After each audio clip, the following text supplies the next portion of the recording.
తండ్రి ప్రేమలో ఉన్నటువంటి మాధుర్యం అనేది ఏంటి అంటే ఈరోజు నువ్వు తెలుసుకోగలిగినావంటే నిజంగా గొప్ప ధన్యులమే. మొట్టమొదటిది ఏంటి తెలుసా? సన్నిహితమైనటువంటి మాధుర్యము. దూరస్తులమంట చూడండి.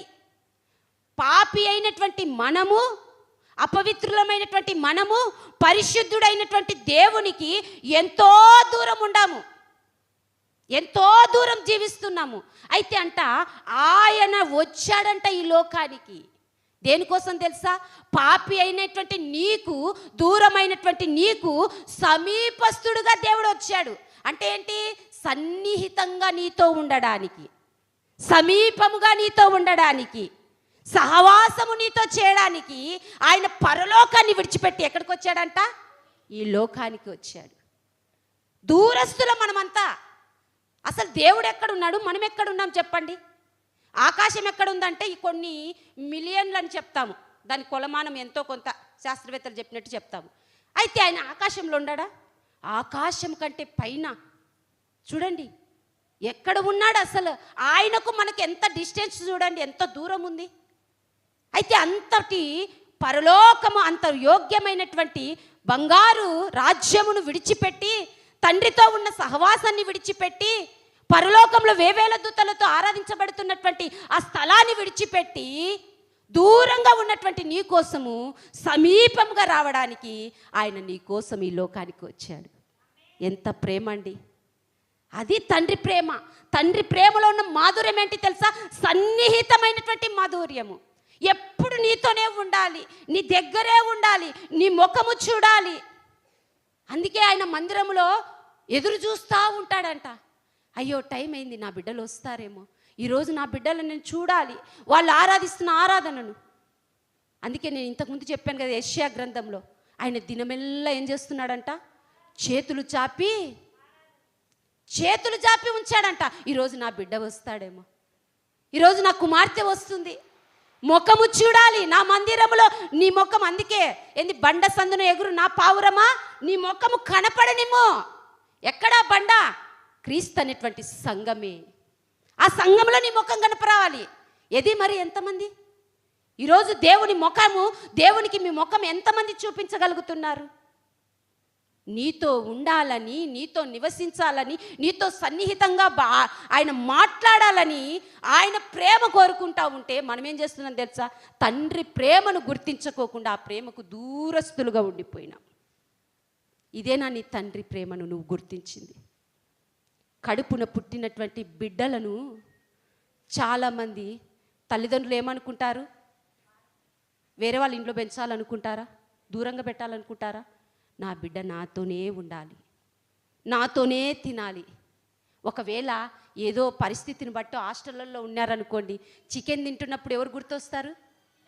ఎక్కడో ఉన్న బిడ్డలు గుర్తొస్తారు. చూసారా? ఈ లోక తల్లిదండ్రులే పిల్లలు నాతో ఉండాలి, నా గుండెలు కానుకొని ఉండాలి, నా పక్కలోనే ఉండాలి, నాతోనే కూర్చోవాలి, నాతోనే తినాలి, నాతోనే పండుకోవాలి అని లోకపరంగా మనం బిడ్డల గురించి ఆలోచిస్తే, సర్వసృష్టికర్త అయినటువంటి దేవుడు, నిన్ను సృజించిన దేవుడు, ఆయన సన్నిహితమైనటువంటి ప్రేమలో కూడా ఆయన అదే కోరుకుంటున్నాడు.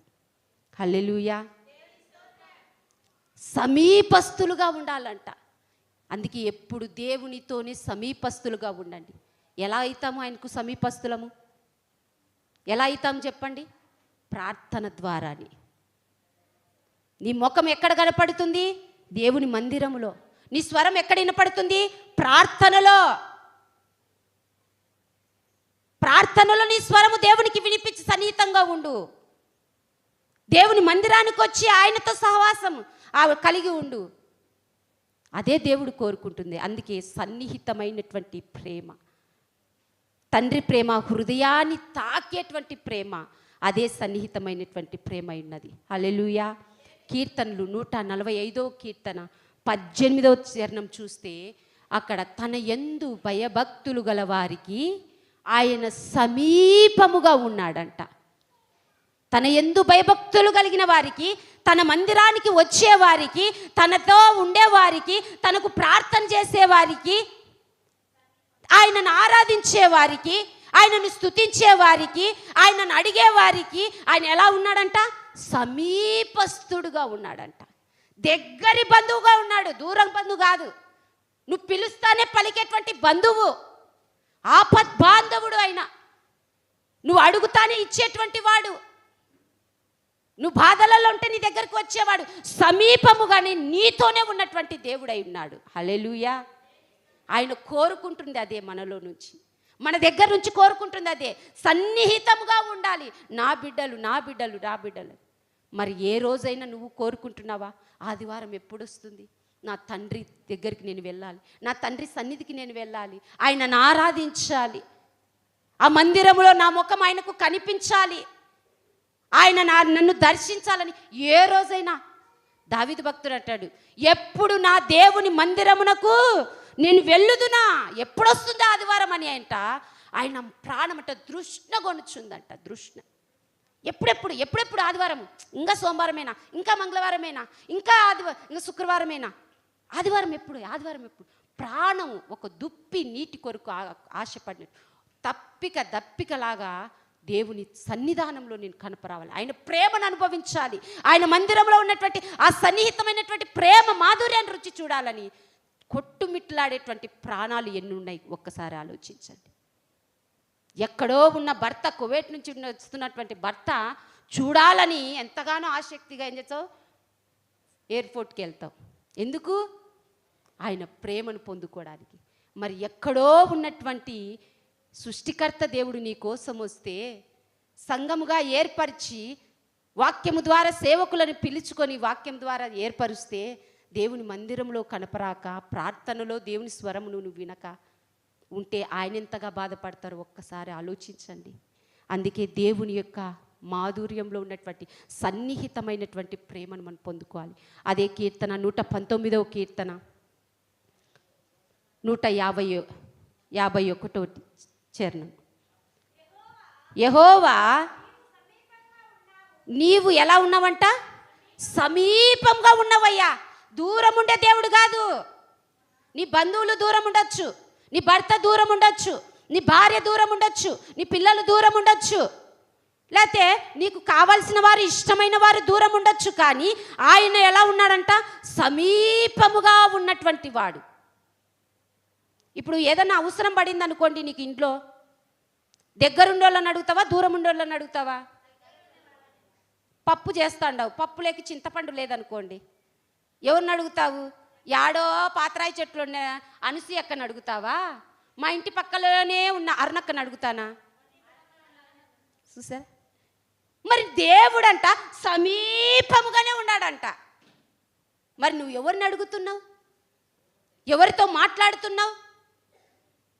ఎవరి దగ్గర నుంచి కోరుకుంటున్నావు?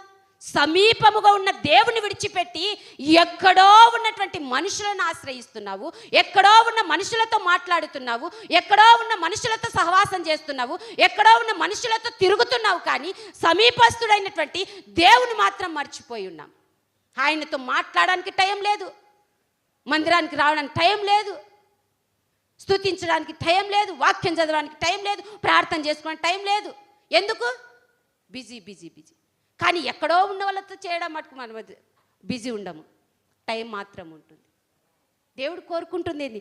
సమీపముగా ఉండనేను మీకు, అడుగుడి మీకు ఇవ్వబడును, నిశ్చయంగా ఇస్తాడంట. నిశ్చయంగా తండ్రి చేపను అడిగితే పాముని ఇస్తాడా? రొట్టెని అడిగితే రాతిని ఏమన్నా ఇస్తాడా? మరి ఇవ్వడు కదా. మరి నువ్వెందుకు అడగడలేకపోతున్నావు? ఎందుకు ఆయనను అడగలేకపోతున్నావు? సమీపముగానే ఉన్నాడు కదా, నీ పక్కలోనే ఉన్నాడు కదా, నీతోనే ఉన్నాడు కదా. నిజంగా కొన్నిసార్లు మనం ఏంటి తెలుసా, దేవుడు మనతో ఉన్నాడనేటువంటి విషయాన్ని ఏం చేస్తాం తెలుసా, మర్చిపోతూ ఉంటాం. హెబ్రీయులకు రాసిన పత్రిక 13వ అధ్యాయము 5వ వచనంలో, నిన్ను ఏమాత్రమును విడువను, నిన్ను ఎన్నడును ఎడబాయనని ఆయనే చెప్పెను కదా. చూడండి, నిన్ను విడిచిపెట్టనని నేనే కదా చెప్పింది, ఎడబాయనని చెప్పింది నేనే కదా.